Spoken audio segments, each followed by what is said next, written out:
The meeting was supposed to be routine. Quarterly updates, muted microphones, familiar faces pretending to listen while scrolling on a second screen. Then my name came up, not as a transition, not as context, as a correction. A senior executive paused, smiled thinly, and pointed out a miss that wasn't mine to own.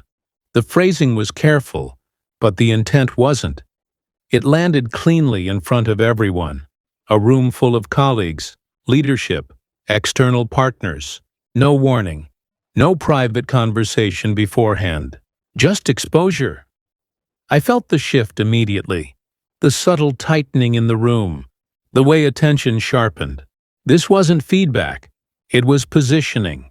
A public reminder of hierarchy, delivered casually enough to deny intent if challenged. Most people would have jumped in, defended themselves, explained the nuance, reclaimed ground in real time. That's what moments like this are designed to provoke. I didn't say a word. I let the silence stretch just long enough to register, then moved the conversation forward without acknowledging the hit.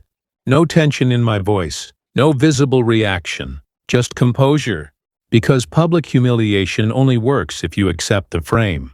And in that moment, they had already made a far more important mistake than they realized.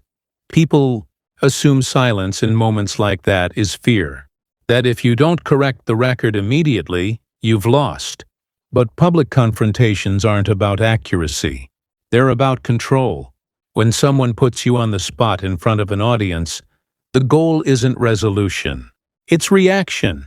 They want you flustered, emotional, just defensive enough to confirm the version of you they're implying. Understood that instinctively. Defending myself would have turned the moment into a spectacle. It would have shifted the focus from the substance of the work to my response to the insult. Even a calm explanation would have sounded like justification. And justification is a lower position than accusation. The frame would have stayed theirs, so I didn't take the bait. I didn't correct them because I didn't need to.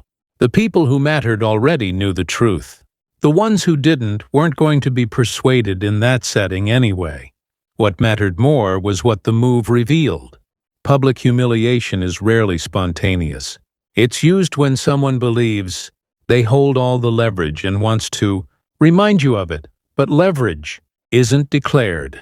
It's assumed, and assumptions are dangerous when they're wrong.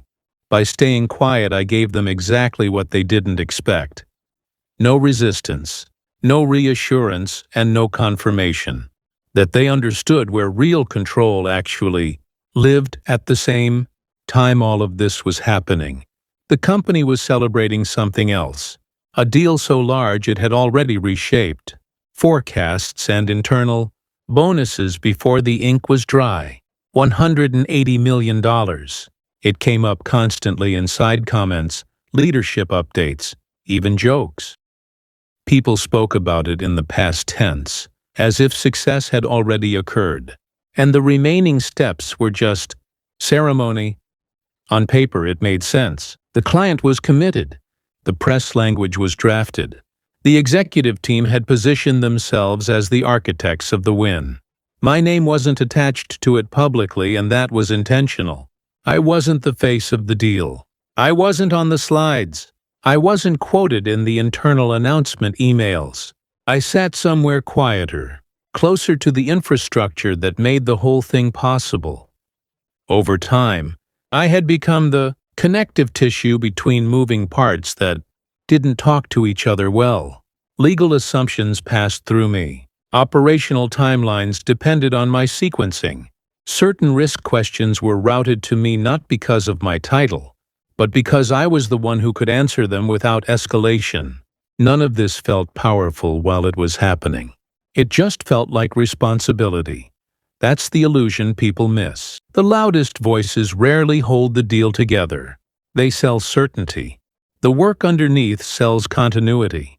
Everyone assumed the outcome was inevitable because they only saw the surface. They didn't notice how many small, unglamorous dependencies were quietly aligned around one point of coordination. and they never asked what would happen if that alignment changed. That evening, after the meeting ended and the noise moved on to other things, I went back through the mechanics. Not out of spite, out of habit. I reviewed timelines, approval sequences, and the small conditional steps everyone else treated as automatic. The kind of details that only matter when something shifts, especially when people assume nothing will. The deal didn't hinge on a single signature or dramatic decision point. It was held together by timing, by reviews that had to happen in a certain order, by compliance confirmations that were scheduled but not yet executed. Each step was reasonable on its own. Together, they formed a chain that required continuity and judgment, not just box-checking. And much of that judgment flowed through me simply because I had been the one managing it from the beginning. There was nothing aggressive about what I noticed. No loopholes, no threats, just dependencies that assumed my full engagement and availability. If alignment changed, those assumptions would naturally be revisited. Questions would need clarification. Certain handoffs would slow, not because anyone wanted them to, but because complex systems don't move smoothly without trust and context. That's where most people misunderstand leverage.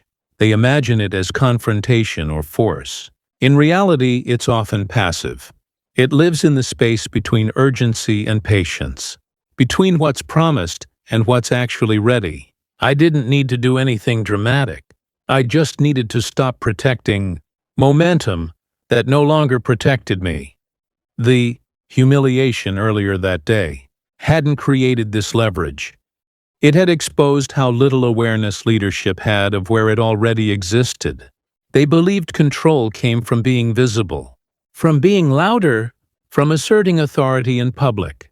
Meanwhile, the outcome they were counting on rested on quieter ground they hadn't thought to look at until it stopped, moving as expected.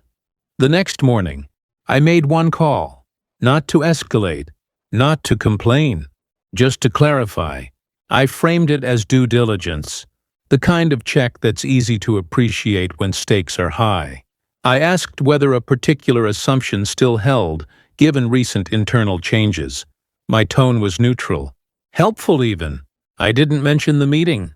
I didn't reference the comment made about me. I didn't connect the dots for anyone. I didn't need to. That question triggered another, and that one required confirmation from a different group. Timelines paused, not because anyone said no, but because no one could say yes without certainty. By the end of the day, the deal hadn't collapsed. It simply stopped moving. No alarms, no accusations, just a quiet stall where momentum used to be. By the next morning, it was clear something was wrong. Leadership noticed the delay before they understood the cause. Meetings appeared on my calendar. Language shifted. People started using words like alignment and context again. The same confidence that had fueled public certainty was replaced with caution. I hadn't frozen the deal through force. I hadn't threatened anyone or broken trust. I had simply allowed the system to behave as it naturally does when assumptions are revisited. That's what made it effective. There was no action to undo, only clarity to regain. And clarity takes time when it hasn't been valued before. The conversations that followed were different, slower, more careful. People asked instead of told, listened instead of framed.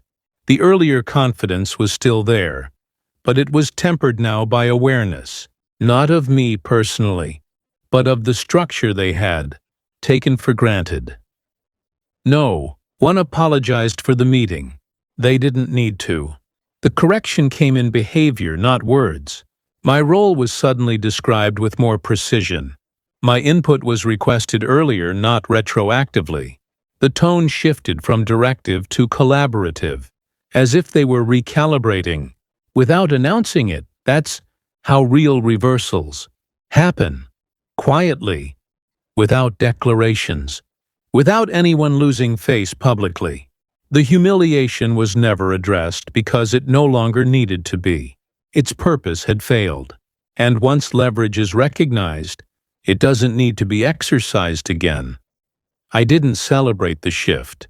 I didn't push for recognition or use the moment to settle scores. I simply adjusted my boundaries to match the reality that had surfaced. Respect returned not because I demanded it, but because the system now reflected. The cost of ignoring it. Power didn't change hands that week. It was revealed. And once revealed, it didn't need to announce itself again. Public humiliation is rarely about performance. It's about testing assumptions. Someone believes you won't push back, that you'll absorb pressure quietly, because that's what you've always done. And most people respond by trying to prove their worth louder, faster, and in public. That reaction only confirms the imbalance. The alternative isn't confrontation. It's awareness, understanding where value actually flows, seeing the difference between visibility and dependency, knowing when to pause instead of react. Most systems rely on people who don't realize how central they've become, and those systems only expose that truth when alignment shifts. The moment you respond emotionally, you give up time. The moment you slow down, you gain it.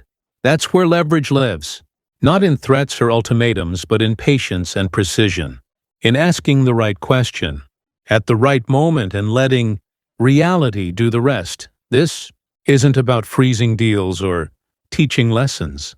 It's about recognizing that power is often an illusion maintained by speed and noise. When you stop feeding it, things reveal themselves. And once you see clearly, you don't need to raise your voice.